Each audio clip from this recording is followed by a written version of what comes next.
grab a glass and get out here. We're drinking Driftless Glen Double Barrel Gin. And we are joined by Ben from the Barrel Proof Project. Thanks for coming on. Yeah, thanks for having me. So I first tried this when I was driving through the Driftless area, through Baraboo. So I stopped at Driftless Glen, and I was having dinner, and I ordered a flight of whiskeys. And I wanted to try, there's the spirits that I hadn't tried from them before. So I ordered the smoked malt whiskey. They're an American single malt of theirs. Yep. I tried their Reposado tequila, which is kind of a fun story in itself. Yeah. And their aged gin. So I tried all three of those. I've ended up since buying all three of those because I like them so much. Wow. Okay. And when I tried the gin, that was definitely the most shocking pour of the night. Huh. It just blew my mind. And the first time I tried it, my initial reaction was, "Oh, this tastes like chartreuse." Really? Which, being such a unique flavor profile, I was not ready to taste that. It was really cool. Now, what are your experiences with Driftless, with gin? Yeah. So, obviously from Wisconsin, Barrel Proof Project here in Wisconsin here.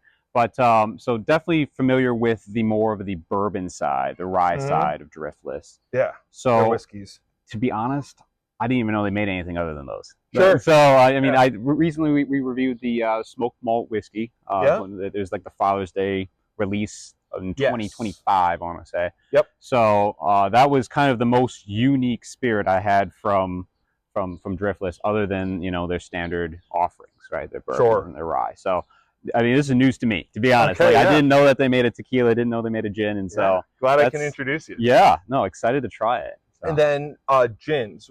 What are your experience in the world of gins? Yeah, so 90% of the time I'm having a gin and tonic. You know, like that's standard G&T. Yep. I usually reach for a Tanqueray. For me, it's accessible and still like that classic London dry that I'm kind of looking for in a G&T. Yes. Right? Yeah. Otherwise, it's a mixer bottle. Like I'm mixing cocktails. You're not sipping on gins. No, I can't even. I don't even know if I have. So this is new for me. But most people don't. I do know a few people who do. There's a gentleman at church who always reminds me that gin is superior to any other spirit, and all I can do is laugh and nod because maybe for you, sir. Maybe for you.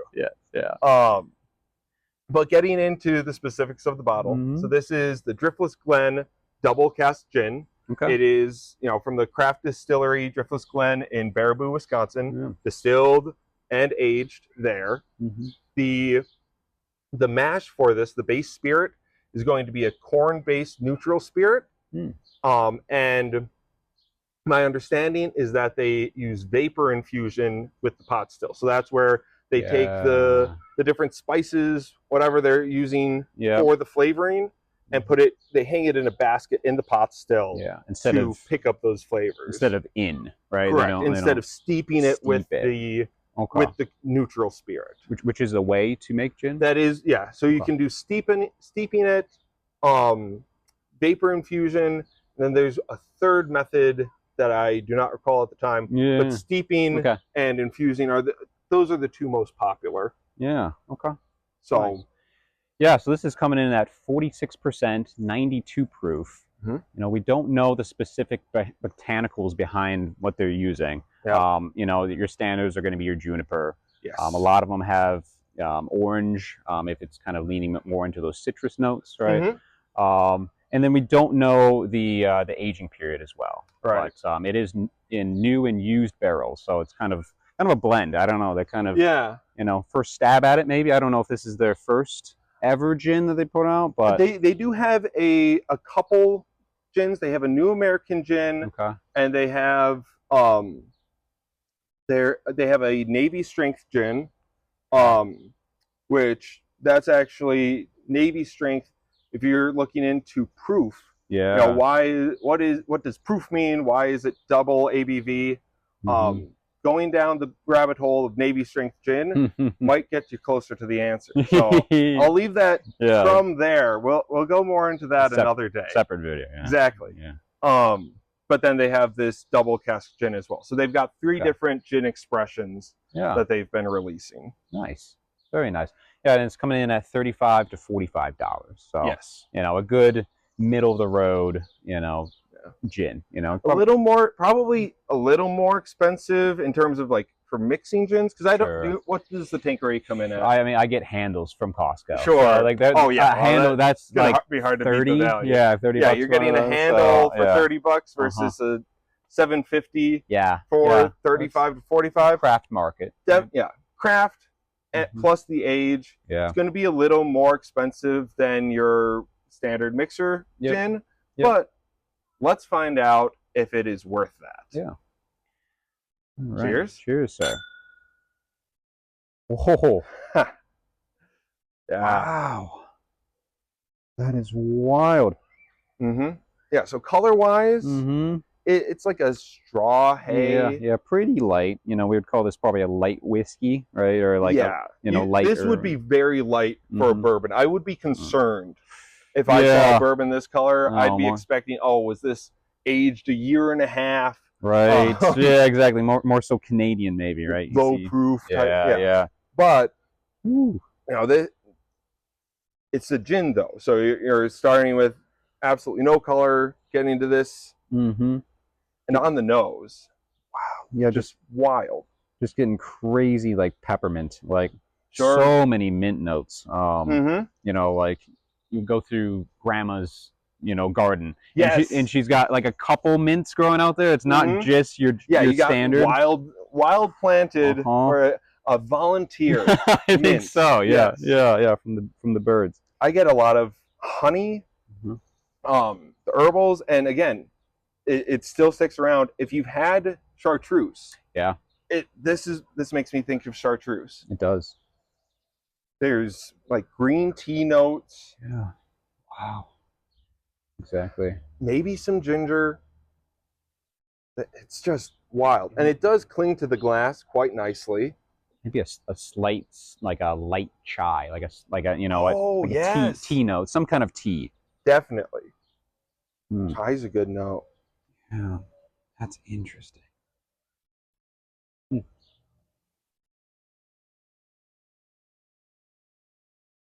Okay. It's easy to drink. Yeah, that's no Tanqueray, I'll tell you that much. Wow. Like, blind, you know, handed to me blind. I don't know if I could point this as gin. Right. Like the juniper is subtle. Yeah. It is not, you know, you're not smashing your face in a pine tree. No. Like you can be with some of other gins. Yeah.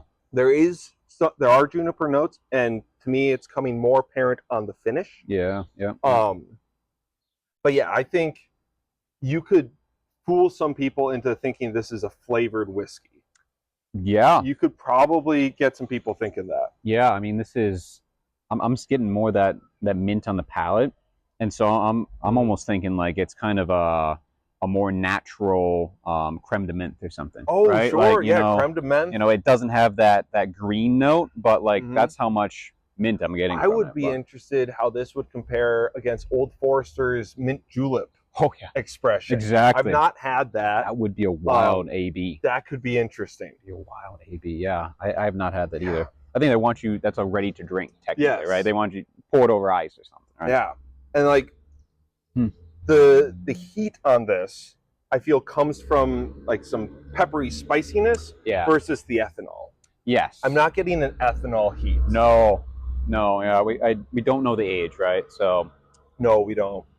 And then, you know, it depends on if it's, like you said, it's the, it's not steeped, but it's the vapor infusion. Vapor infused. Yep. So, like, maybe that creates lighter flavors, you know, possibly.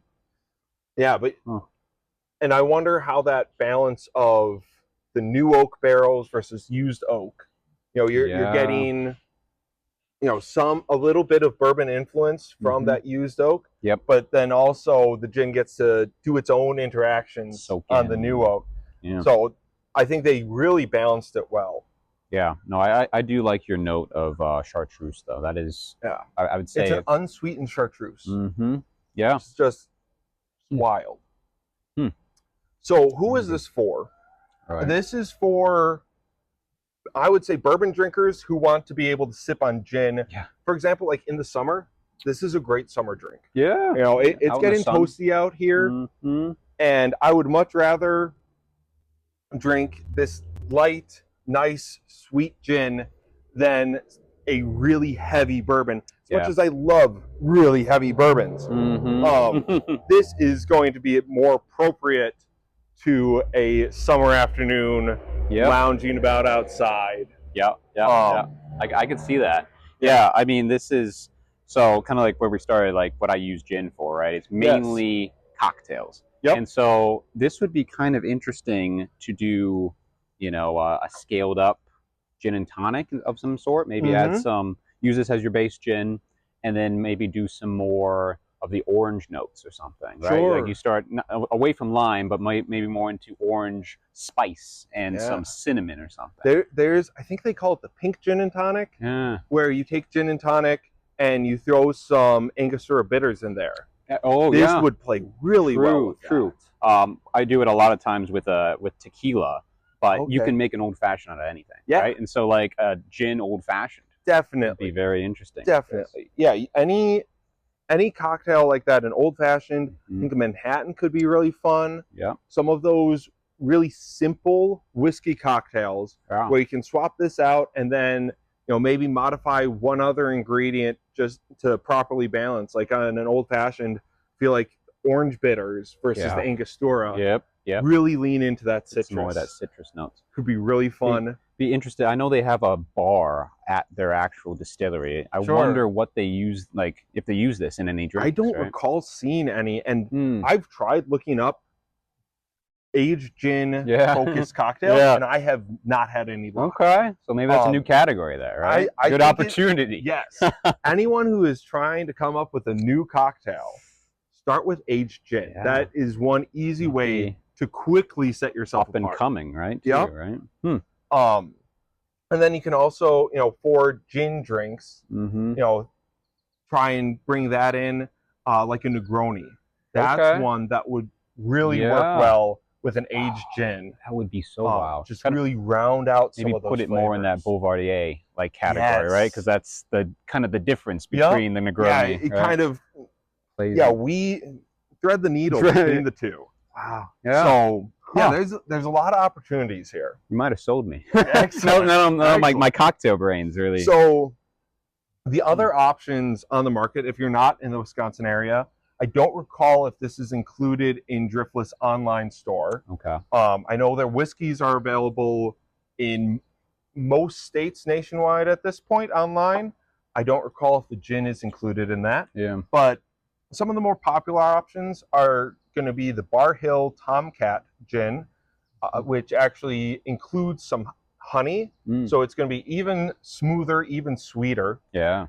And that's priced right about $55, so a little more expensive. Okay. And then there's the St. George Dry Rye Reposado gin. Now, Reposado, it's not tequila. They're just reusing that verbiage. Yeah, interesting word. And that one, instead of being aged in used bourbon casks, which is most common, they use aged wine casks. Okay. So that's going to be another kind of different expression that you should be able to find. It's not going to be in every liquor store, but there's a decent chance that it will be in a store near you. Yeah. Some other regional options. Great Lakes makes a rehorsed, barrel reserved bottle and bond gin. So it's a mouthful, but that's their first bottle and bond gin, and it's rumored to be the longest aged on the market. Yeah, because 4 years. Yeah, for bottled and bond, which is it's crazy to think that bottled and bond is very much a whiskey. I know that designation. Term. Oh, just like Reposado, right? It's like what these terms are, getting mixed around. Yeah, I know. I have had a bottled and bond brandy, so it can apply to different categories. Interesting. They just have to age it 4 years in a bonded warehouse and hit 100 proof. Yep. Exactly. I don't know how the growing season requirement applies to gin. Whether all the herbs need to be grown in the same season. That's a rabbit hole. Yeah, to go down I think as well. We can go into a technical episode behind gin here. That Great Lakes bottle comes in around $55. Okay. So again, kind of more that semi-premium market, in the like world of gin. Probably for gin, right? Yeah. Another option is Journeyman Bilberry Black Hearts Barrel Aged Gin. Yep. So they're out of Michigan. That one is aged in new oak barrels. So again, that new oak kind of flavor. So half of what this is, right? Yeah. And that one's coming in at a much more approachable 35. Okay, yeah. So more in line with this one. Yeah. Yeah. So those are a couple regional options. And the cool thing about this is while there aren't many options on the market at large, there's a good chance some of the craft distilleries around you, wherever you are in the country, may have their own expression of this. Yeah. I remember I was up in a couple years ago now, but up in Door County. And that's where Hatch Distillery is. Another Wisconsin one. But they had just a citrus gin is kind of what it wasn't aged by any means, but again, it's a lot of these times these distilleries, they have to get something out there for customers to buy, right? The whiskey's aging. The whiskey needs, especially in Wisconsin, you really need to be hitting 4 years is the minimum before it starts getting enough barrel influence. You really want to be getting 6+ years. But so with a base level gin, you don't need that. No. You can distill it, bottle it, sell it. Yeah. You see vodka so many often. Exactly. Right. Yeah. And now with an aged gin, you will have to put it away a while, but most of these gins, they're in there for a year or two. Right. So it does not have the same aging requirement or aging need that bourbon has. Closer to tequila, would you say, maybe? Yeah. Tequila typically, you're working in the range of months to 1 or 2 years, as opposed to years upon years with bourbon. So a lot of craft distilleries may have their own aged gin. So go around, find some local distilleries, see what they've got. If they don't have one, ask them to try it. You never know. A lot of these craft guys, they're looking for options. Exactly. Speaking of options, I do have the Bar Hill Tomcat. Nice. So let's do a quick A/B there. Is this standard size? Or? No. So this is a half bottle. Okay. And it is 43%, 86 proof versus the 92, so slightly lower proof. And this is the one that has a little bit of honey added. Okay. So it should be quite nice. A good summer pour, maybe. Yes. Evening pour in the summertime. It's a little bit darker, and part of that's probably from the honey. Right. Okay. Quite a bit different on the nose right away. That is that juniper is much more present. At least compared to this. I wouldn't say it's a London Dry by any means, but no. But there is more juniper, and you get more juniper, more sweet. Yeah. Which balance each other nicely because you get less juniper, a little less sweet. Yeah. Which I like juniper. I mean, you kind of have to like gin and tonics, you know. You do, definitely. Wow. That is interesting. Oh, that's really nice. Yeah, I got the half barrel because I was just getting into the barrel aged gins. Yeah. And so I figured, the half size is available. Let's do that. Yeah. Good way to start. Especially since $55 for a gin as you're just getting into it. Yeah. That is on the high side. For $55, you can get a lot of really nice bourbon. Exactly. Yeah, it is a little steep. So I wanted to make sure it could, hang with the big boys. Yeah, right. Kind of. And you have a use for it, right? Yes. If you didn't like it neat, right? Is the other exactly. Other way. All right. Oh yeah. Yeah, that's really nice. Oh, what was that? No, it was like, it was a honey note. Yep. But it's not your standard store-bought honey.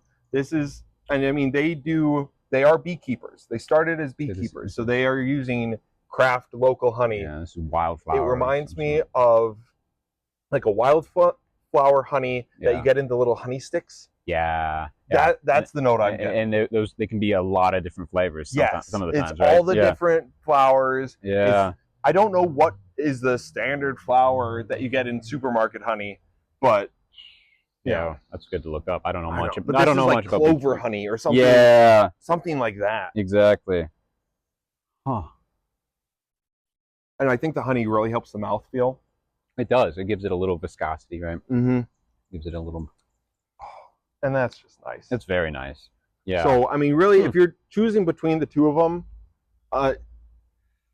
they are similar but sufficiently different. Where if you really want just what can a barrel do to gin? Yeah. Go here. It's a great expression. If you want to lean into having a little more fun with it, enjoying the weirdness that is barrel-aged gin, because it is such a unique thing on the market, go with the Bar Hill. Yeah. It is a little more expensive. This one might not be available in your market. Yeah. So there's trade-offs. Just thinking with this, since this is sweetened with honey, right? Yeah. That might pose make an interesting addition to like a bee's knees, right? Yes. Something that you add a honey syrup to, right? Right. You could use it for like a low-cal bee's knees. Skinny, right? Yeah, skinny bees knees. Yeah, that would actually be really fun. That would be fun. Yeah. You'd have to tinker with the lemon juice a little bit. Yes. But wow, that's wild. But yeah, if you've tried any aged gins, let me know. If you haven't yet, try to. Yeah. It's worth the experience, even if you've tried gins before and you're like, I can't stand gin, I can't stand juniper. Try one of these. Yeah. It's not going to be easy to find a bar, but find a nerdy friend who might have one. There you go, right? Yeah, exactly. That's the way to go. I know you definitely opened my eyes here. Like this is my first expression, so I got 2 under my belt now. There you go. There we are. And with that, thank you so much for listening. Cheers. Cheers. Go touch grass. Excellent. Nice.